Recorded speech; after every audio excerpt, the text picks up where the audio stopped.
Ladies and gentlemen, Two Dudes Talk Music in conjunction with E. Brown Industries and Big Jerry Burger brings to you everybody's new favourite game show, Get in the Bin. Now, let's go to our host, Reverend Raph and the beer buddy,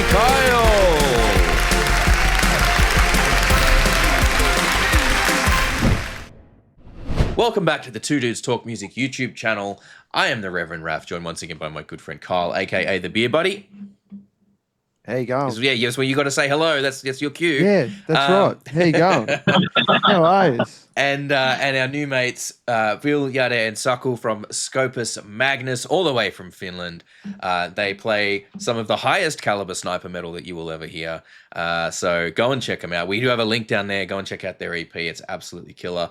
But it's time for everybody's favorite game show, Get in the Bin. And this is where we ask, we ask our guests if they could be bestowed with phenomenal cosmic powers and just snap their fingers and change anything about the music business or eliminate something from the music business, what would it be and why? We'll get two from each of you. Whoever wants to go first, what's the first thing you would change about the music industry and why?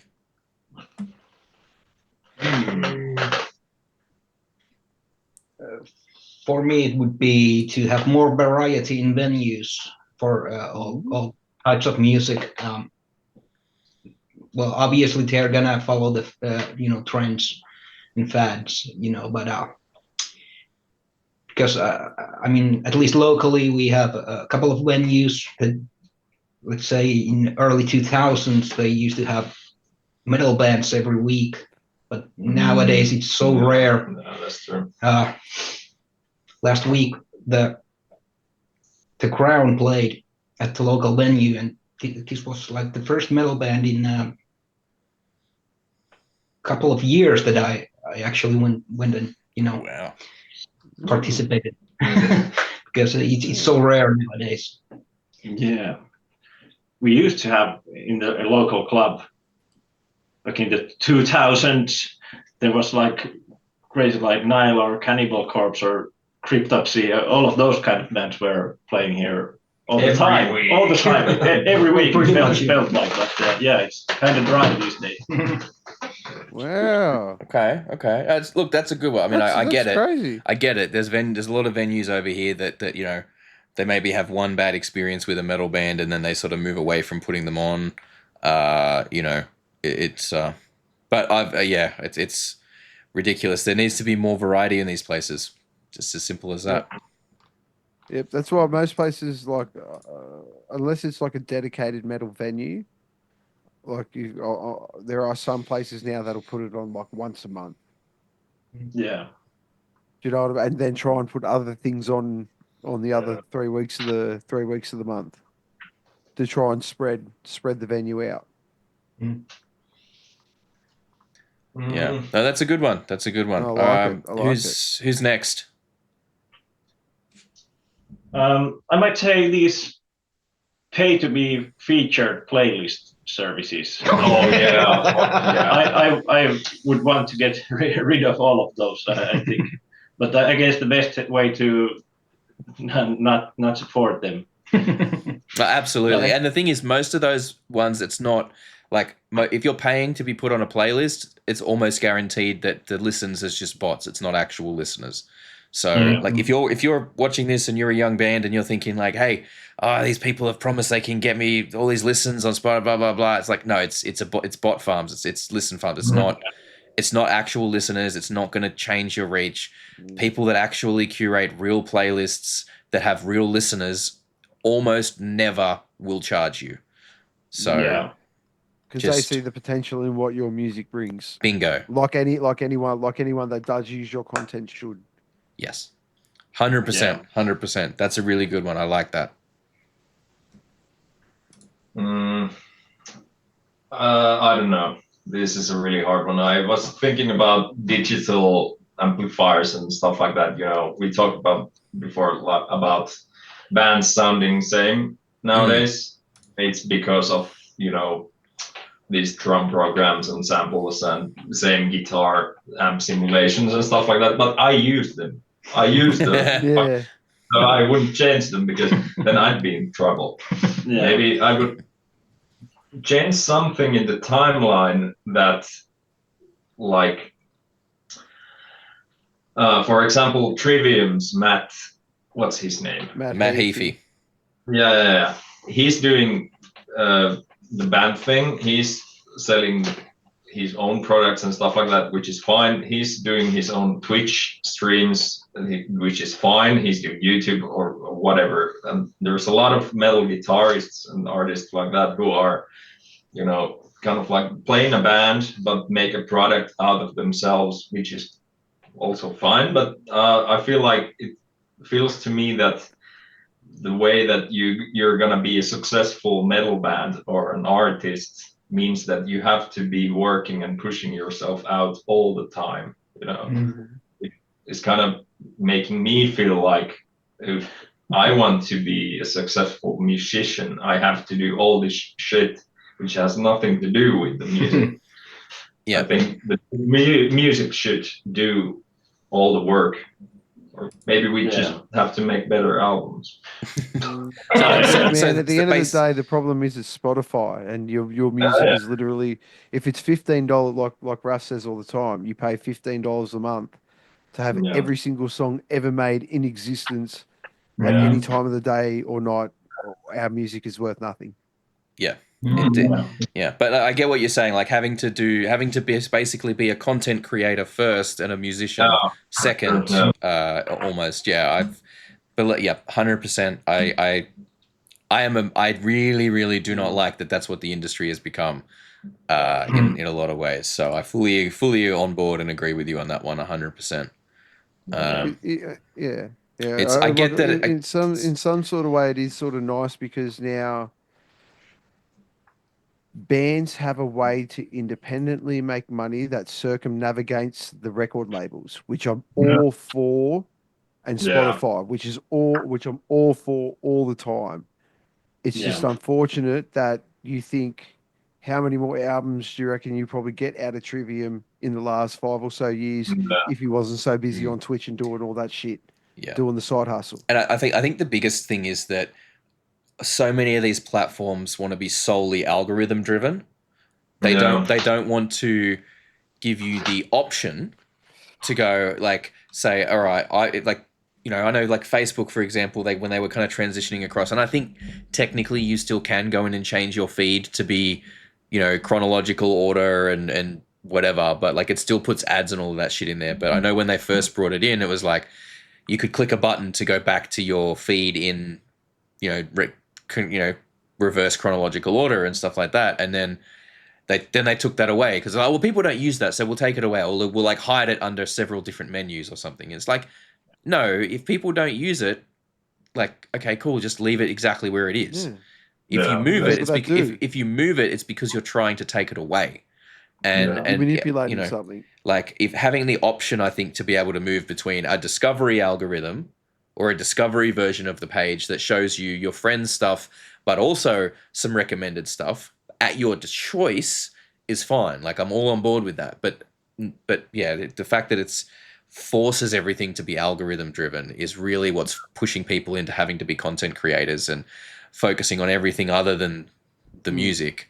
And that's why you see bands on like Facebook or Instagram and their page is mostly memes, because they get lots of interaction on the memes, but then when they post their music, no one gives a shit. You two guys that do podcasts, and then you delve in to start doing reaction content to try and drive. No, it's getting too close to home, bro. Shut up. I actually tried to make watched a lot of reaction videos, like people, making funny faces and, oh shit, what a breakdown, dude, and stuff like that. And I tried to make one where I react naturally, like the reaction that it really gives me. I listened to one new song of deathcore band, whatever, and I filmed myself, and I was just staring at it blank, like this. That was it, guys. Subscribe and like. Well, that's it. Like we try and make sure. Your shtick. That could be your shtick. Like we reaction is no reaction. We try and make sure our reactions are as genuine as they can be, right? Like when we're listening to something, and because what we try and do is more than just a reaction. We try and break things down and offer some analysis and some critique and maybe explain some of the musical concepts that are going on for the people that aren't necessarily aware of those things. You know, we try and do, because trust me, like we hate those people that are like, the riff comes on and they're like, jumping off the fucking chairs. I do that sometimes You know, after a few too many of these. but you do that when it's really fucking good. Yeah. You do that when it's really good and you're Yeah, vibing on you it, do. not for every Yeah. second fucking song that we No, do a that's reaction true, to, that's right? true. Like it's that's awesome. All right. So second ones. Who wants to go with their second one?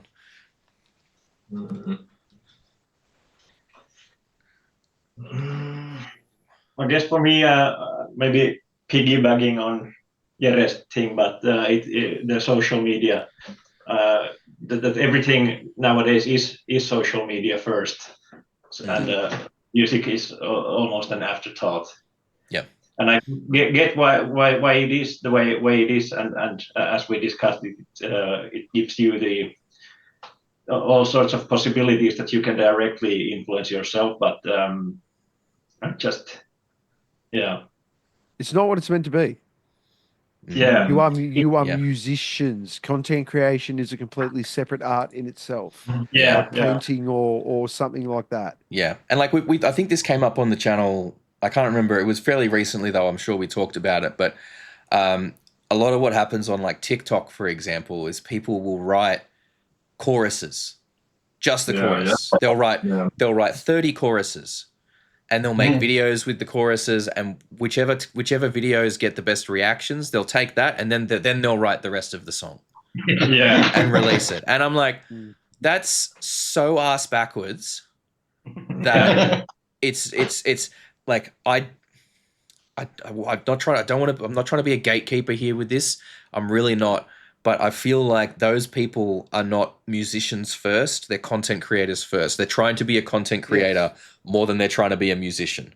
If you have songs that have great choruses and then you put those into the TikToks and your social medias and stuff, cool. You've got the song already, right? Yeah. If you're But see, only writing the chorus to see what does good numbers, and then you're writing the rest of the song after you've seen what has done good numbers, it's the complete wrong way around, and you're not trying to be a musician. You are trying to be a content creator more than anything else. It's the equivalent of writing music for ads. In a Yeah. sense, you know what I Exactly. mean? And just like advertisement and seeing just which ones hit. Yeah. Like when you Yeah. write jingles for a And nappy hey, or some shit. And writing jingles is like, it's a whole thing in and Hard of work. itself. Like It's a you've got, job. you know, but I don't know. If you're going to say that you're a songwriter and you want to write music and make music as a career, but then that's how you're approaching it, you're trying to follow trends and you're trying to capture magic that's already out there. You know, you're going to try and be doing something that someone else has already done and got popular for, and you will only ever be a second-rate version of that if that's how you're approaching it. You know, if you're chasing a trend, you're too late. Yeah, and exactly as you said, that the short form content has driven it to the point that you're just trying to make the 10 or 20-second piece of the song, and it's it's backwards way of going about it. 100%. But see, it's in the weirdest way we talk about this so much. It gives you like two options though now, because it's like where Spotify has made it so like if you can't grab someone in the first 30 seconds of your song, they're pretty much probably going to skip over it because they just have a whole catalog sitting right there in front of them. They don't have to take a CD out and put a new CD in. Yeah, or you write a really banging part and you see the potential in that part and you just flood it through TikTok and shorts and Facebook shorts and YouTube shorts and all that stuff. Yeah. That's true. Yeah. My No, you go. My second one would be this is probably controversial, but I think the streaming platforms should probably pay for the people that make their money. You know, maybe a little more monetary compensation for the bands. 1,000%. 1,000%. I mean, Okay. yeah, like I did the maths on it a little while ago when one of my bands released when we released our first album, we were selling it for $15 because we were very fortunate. We did everything in house. I mixed and mastered the whole thing. Like we did it all here. So our production costs were on the lower side, but I worked out that we could sell it for $15. Every copy that we sold was worth 5,000 times more than someone listening to the album on Spotify. Yeah. And that is like, I don't have the words to properly explain how violently ill that makes me. Like I can't, like I don't know if maybe there's some really fancy German word for it, because they seem to have a word for everything. But I do not currently possess the words to properly explain how angry it makes me, just how badly us artists are underpaid by these streaming platforms. When you have people like Snoop Dogg out there going, yeah, my stuff gets like millions of plays, and I got like $60,000 or whatever it is, and I'm just like, he's one of the biggest artists in the world. Who has his finger in so many pies, like not just his own music, but like he's produced other people's music and he's backed other people, and he gets all these cuts from so many different places on it, and like 65 grand from streaming platforms for Snoop Dogg. Are you fucking serious? Like, Disgusting. that's insane. It is insane how low those rates are, and I get that it's a double-edged sword because it allows artists to find audiences all over the world in a way that's never been possible before, and it allows fans to find bands that they would have never found before. Like we would never have been able to find you guys. Yeah. Like but it does its job to an extent. That's obviously part of the job of it there, and we understand that there is a positive to it, but it has devalued music in the mind of the consumer. Like Kyle says that he makes the point, like if you buy an album, you're invested. You put 30, like 20, 25, $30, whatever it is on the album. And so you're going to go home and you're going to listen to it. And even if you don't like it first go, you're going to maybe give it a couple of listens to see, okay, well, maybe I'll come back to it another time and I'll get the, and after you've listened to it through a few times, you start to understand it, you start to hear different elements of it, and then you maybe come around on it a little bit, right?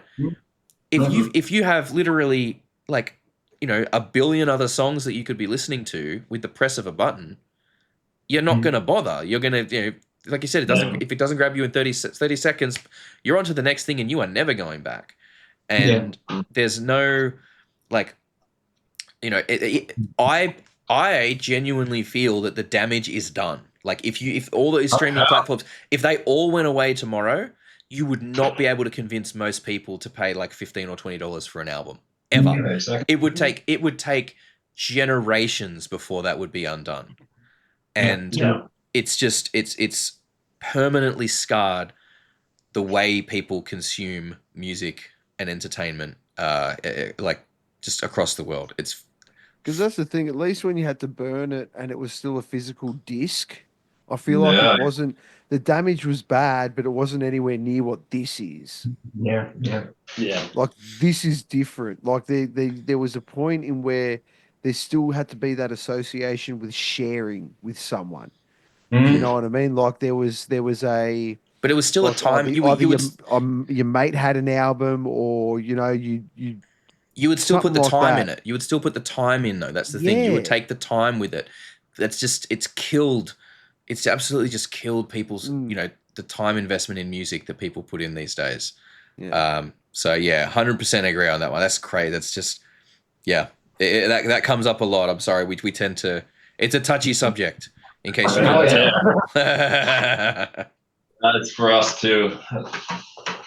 I kind of, when you said that the damage is done and if the streaming platforms disappear, I kind of feel this is my second one. This is more to do with people coming to shows, because after the COVID pandemic in Finland, also when everything was closed down, a lot of venues disappeared after that, or just before that, or a little bit after that. And I don't think people have, kind of people haven't gone back to the point where, you know, you could go to a show which you are not really too interested in, but you are going to a show. Now people are, me also, I do the same thing, that I'm only going to the shows which are must-see kind of type.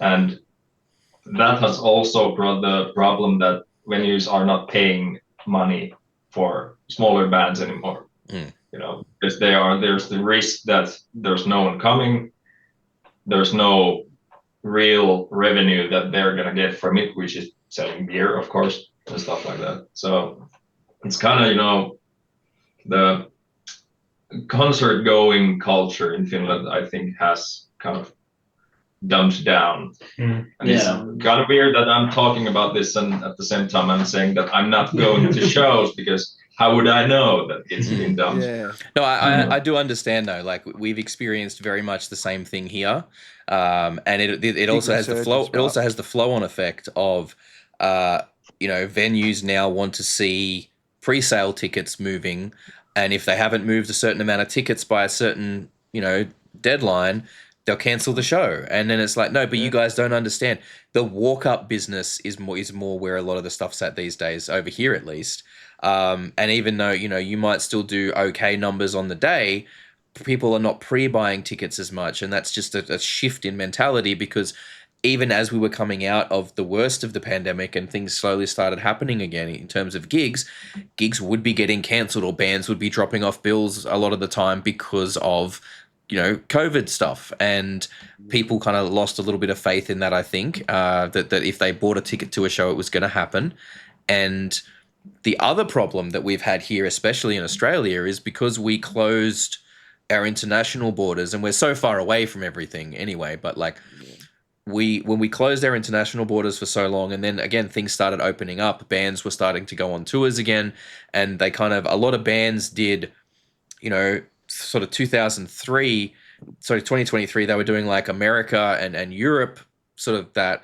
And then 2024 and into 2025, there is like, the international bands are like flooding over here now. We can't keep up. And We've like, we've had to take out mortgages and yeah, and like, and that makes it a bit hard for like smaller shows and local bands, because people have limited money that to spend on going to shows, and you know, they're spending it on going to see international bands, which I understand. Like a lot of these bands they haven't seen in a long time. Or they maybe even had tickets to a show that got cancelled because of COVID or something. So you want to see these international bands, because the logic is, well, they're only here once in a while. The local bands are always here, and it's the kind of damage that it takes time to undo. Like I have a feeling that, you know, 2024, 2025, like things are maybe going to settle down on the international bands coming over as we get into maybe 2026. And then maybe if, you know, like cost of living starts to balance out a little bit and things get a little more stable again, it might start to get a bit better. Because I know that, you know, I mean, at least here, I don't know if it's the same over there, but things like inflation are starting to sort of turn around and come back down, and that's easing some of that pressure, which is like, I'll be honest, Australia has fared relatively well compared to a lot of the rest of the world in terms of like global inflation issues and things like that. So I'm hoping that as we go into really the back half of the 2020s, that we start to see that turn around. You know, I would have some concert money again. Yeah. Like that'd be. It just seems like for Kyle and I at the moment, it's like a lot of the time the only gigs we go to are the gigs that we're playing or the gigs that we're organizing. So and those are work.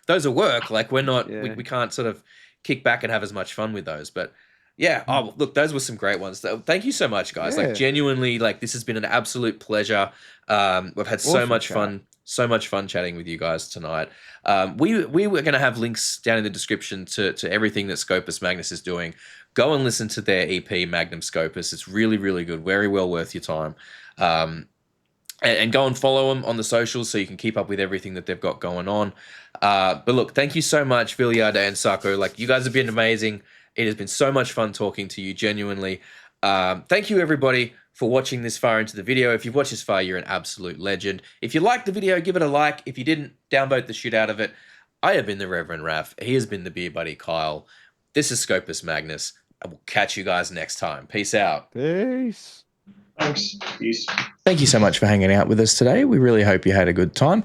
If you did, please consider hitting that subscribe button and the notification bell down there. It helps the channel grow. We are still a fairly young channel and we like to try and grow our audience all over the world.